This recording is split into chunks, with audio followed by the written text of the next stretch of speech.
Alright, welcome back to the channel, everybody. Basecam's back. What's up? Finally using this thing. I don't know why I spend money on it, and I just don't even hardly ever touch it. Figured I'd plug it back in because why not? Also, we're on the PS5 again, of course. As you can see, we're back on the Black Ops 1 port today. But I actually finally figured out how to get my Elgato here to work on my OBS to actually pick up the audio in-game and in my headset here. And it was as simple as getting a chat link that I had no idea I needed that. The video I actually watched on how to set this up included that piece of information, and I just glossed over it completely, I guess. So I knew how to set it up, I just didn't know how to get the audio to capture in the OBS studio and in my headset at the same time, because that was the issue I was having. It would either capture in my headset or capture it in my OBS, but you know, never both. It was one or the other until I got the chat link. So we're good now. We got it all set up. Hopefully there's this weird green film that I noticed that happens sometimes. So hopefully that isn't actually on there. I unplugged the HDMI, plugged it back in. It looked normal on the OBS screen, and the audio was also all wonky, but I think I got it fixed. Hopefully everything is good, but yeah, that was really annoying. Hopefully the audio isn't all wonky and everything's good, because before, like 10 minutes ago, I had another video recorded and was ready to edit it, and then I realized the audio sounded like complete garbage.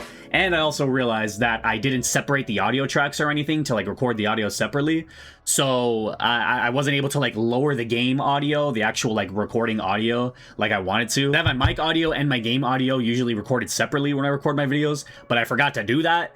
So yeah, now we're here recording again. It'll be a little weird. I'm going to reiterate a lot of the points that I did make in the previous recording, but yeah, there's some things I want to talk about. First thing is, if you haven't seen already, the official Call of Duty Updates Twitter actually about 4 days ago put out an update that allowed both PS4 and PS5 users of each port to play together, which is a huge thing, a huge W. Like really, I don't know if it's Iron Galaxy or Treyarch, but seriously, big W on Call of Duty for doing that. Which kind of begs the question, why was it like that in the first place? Like, why were PS4 and PS5 players not able to play together when the game first launched? That was really dumb. And on top of that, even when that was a thing, it was a lot harder to matchmake with people, because if you had the DLC but other people didn't, you would have a hard time matchmaking with them. I think just straight up, if you had DLC but and other people didn't have the DLC, you would not matchmake together. If you were in a party, for example, say on Black Ops 2, and I think in Black Ops 1 also, it notifies you of a player that doesn't have the DLC. So it does limit the matchmaking pool. You're not allowed to play on the DLC maps. Obviously, it's just going to limit you to whatever base maps that are in the game. Now, thankfully, yeah, like 4 days ago, they updated the game to allow both PS4 and PS5 users to play together, and also for, you know, DLC and non-DLC owners to actually still matchmake together, which is a little weird, again, that they had that to begin with, because in current Call of Duty, modern day Call of Duty, you can still play together, PS4, PS5, whatever. You can matchmake with other PS4 users, and PS4 users can matchmake with other PS5 users. Black Ops 7, you're able to do it. Black Ops 6, Modern Warfare 2022, Modern Warfare 2023, Black Ops Cold War, Vanguard, Modern Warfare 2019. Like, you're able to play with PS4, PS5 users. Like, both consoles are able to play with each other. So I don't know why on these older games they didn't allow that at first. I mean, you can now, but it's still really weird that it initially wasn't that way.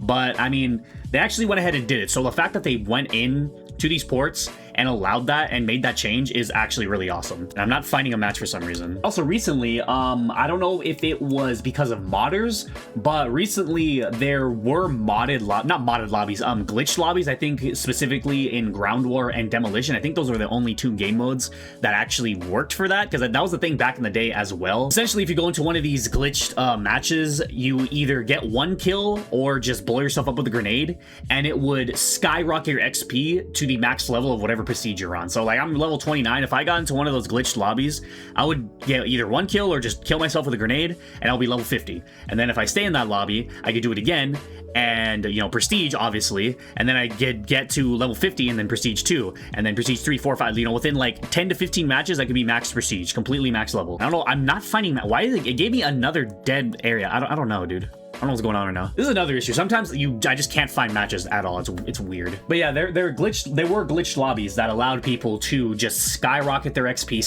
skyrocket their levels, and just kind of like essentially cheat the game. But not only that, not only would you get just an insane amount of XP from these lobbies, there was also the potential of you getting screwed over and getting put in the negatives. And if you got put in the negative XP range, it would give you negative levels, which means it would completely bar you from playing online, because you need to at least be minimum level 1 to access online features, to access PlayStation Network on these games.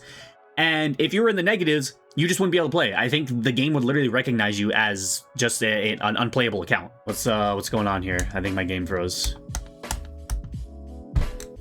Okay, bro, it doesn't want me to play the game. Okay, so the game unfortunately is glitched out. That's cute. Now, you know what? Screw it. We're just gonna play zombies. We're gonna play something that doesn't require me to have to rely on a connection. All right, let's just play zombies. How about that? Anyways, yeah, you would get screwed over in those lobbies sometimes. You could easily get put into the negatives and just not be able to play online. What's cool about that though is another thing that they did is because of those modded lobbies that were just kind of running rampant. They actually went and into the game and reset people's levels to level 20 so they could continue to play. Anybody who was affected by that negative XP thing, they are now able to play again. And right now they're actively investigating that. I think like a couple days ago, they did disable those modes entirely to investigate those issues, and they even said they're going to look into the situation further to protect against those things happening. So it's honestly really cool. That actually shows that they do care about these ports, and they actually are able to go in and make changes, which is really awesome to know and hear about. Because then that just extends the life cycle of these games. Because, I mean, if they were going to continue to just neglect these games the same way they did, like, you know, on the older games or on the older consoles like PS3, Xbox, whatever, just let them get hacked to shit, then I definitely wouldn't have seen these particular ports lasting very long. So I at least have a very good feeling that these ports cannot easily be modded, despite them still being, you know, Black Ops 1, Black Ops 2, the same OG games that we had back then. There's not much different. I mean, they're literally just ports. Obviously, right? I think overall the games definitely do run better though because we're on new gen consoles. Like me and my friend who were playing split screen zombies, they run so much better than split screen on my PS3. But other than that, yeah, they aren't very different other than, you know, them being on newer gen consoles. They're ports to newer gen consoles. But it's the fact that they actually are going in and making changes, which kind of begs another question. Why did they take out wager matches and theater mode? Like, if they're able to go in and actually make changes to the game, like disable game modes, bring people's levels back up to a normal level so they can continue to play online, why did they take out wager matches and theater mode? Like, wager matches were the most fun thing for me way back in the day. So why did they do that? I don't know. It's beyond me. I don't really know what's going on internally. I mean, at the end of the day, they were able to go into the ports and change those things. And that kind of brings up another thing I want to talk about. With Black Ops 1 specifically, for some reason, from what I understand, we are on the launch version of Black Ops 1 right now. We're not on any type of patch version. We're literally on the raw day one launch version of Black Ops 1, except Black Ops 2, from what I've heard, is not its launch version. It's actually in a more patched and updated state. The way people figure that out is with Black Ops 1 sniping, like way back in the day, Treyarch actually purposely made sniping, or specifically quickscoping, less like usable. What they did is, like, when you scope in with a sniper, it's any sniper too. It's not just exclusive to one sniper, it's the entire sniper class. But when you scope in, there's like this weird sway that happens. Honestly, on a normal weapon, when you scope in, it's normal. Just straight, no sway, no nothing. Just completely straight and still. But with a sniper, when you scope in on this game, it would purposely, like, they purposely made it to where it would sway around. So you aim in and it's just like this big sway and then it centers. It's never completely perfectly centered as soon as you scope in. I think the other issue with that is on launch day, at least in this version too, when you aim in, even though it's not perfectly centered, when you aim in, like, your reticle would still be trained on the body, except the bullet wouldn't connect. So it would be something like that, except the bullet wouldn't connect. It's weird to explain because I don't have a sniper in my hand, but you get what I'm talking about. Like, if you played the game back in the day and you've, you know, experienced what I've been talking about, you know exactly what I'm talking about. So yeah, that's the issue with the sniping part of things, and I think that's actually how people figured out we're on an older, really old version of Black Ops 1. So since we know that they are able to go into these ports and make changes to them, hopefully they actually do go ahead and update Black Ops 1, this Black Ops 1 port, to a more polished and patched version. I mean, they may as well just make the game in its final, whatever final update Black Ops 1 had, just update it to that one, right? Like, they may as well just do that. I get it, maybe it's a thing where they wanted the games to be as OG as possible, but the thing is, I'm pretty sure Black Ops 2 is also in a more patched state, or not also, but it is in a patched state. And then of course, another really annoying issue is parties. When you're partied up with somebody, you're not always gonna be on the same team with them for some reason. I don't know what it is, but yeah, pairing up with people is completely broken. Whenever I'm playing with my friend, or even with a couple people, we're not on the same team all the time. Like 50% of the time, we're on different teams, which is really odd. It's not like that on Black Ops 2 at all. Black Ops 2, if you party up together, you're on the same team together. Black Ops 1, it puts you on opposite teams, which is, I really don't know what's the issue there. I don't. But hopefully they actually make another new update soon, specifically with that party glitch, or maybe fix the issues with the matchmaking, because I mean, literally just now, I wasn't able to find a multiplayer match really with a full lobby, so now we're just on zombies. But they've shown that they can, so hopefully they will. Really hoping they will, because we want these games to actually last. You don't want them to just like drop the games and then leave it. Yeah, a lot of issues plaguing Black Ops 1 right now. Really annoying, really unfortunate issues. Hopefully they actually can go in and hash them out. Still having fun though, like having a ton of fun regardless, even though like, yeah, it's still annoying to deal with. It's like chaotic fun. Ooh, dog round. I wonder if this works still. Hold on, let's see. Yep, it does work. It does work. I'm not too surprised that this is still a thing, because again, this is just the rawest version of Black Ops 1.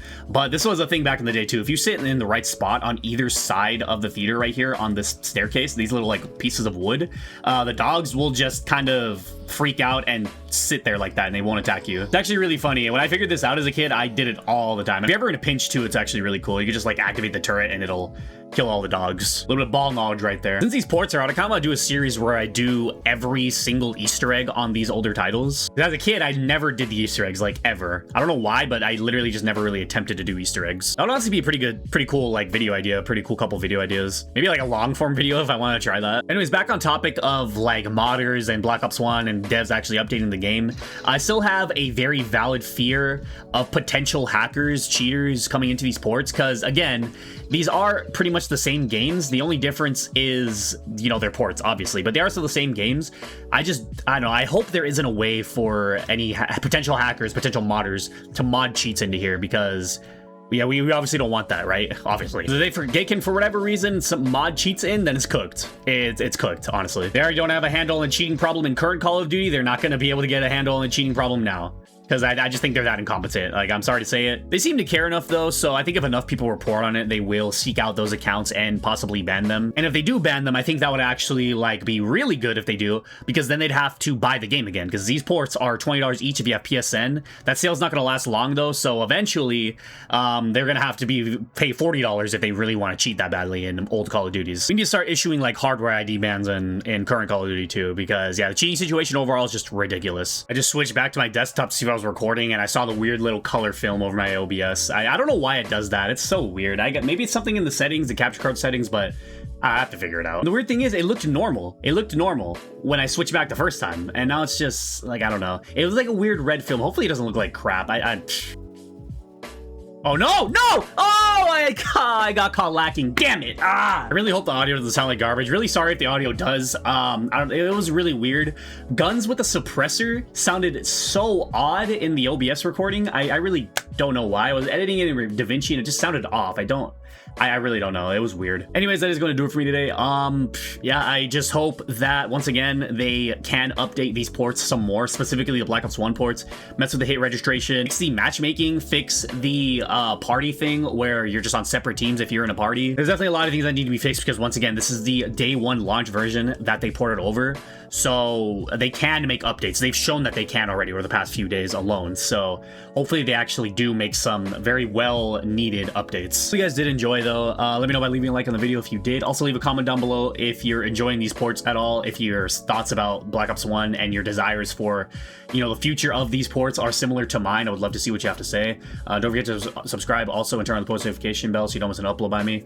I procrastinate these outros way too long, way too much. So yeah, I'm not gonna hold you any longer. Catch you guys in the next one. All right, later.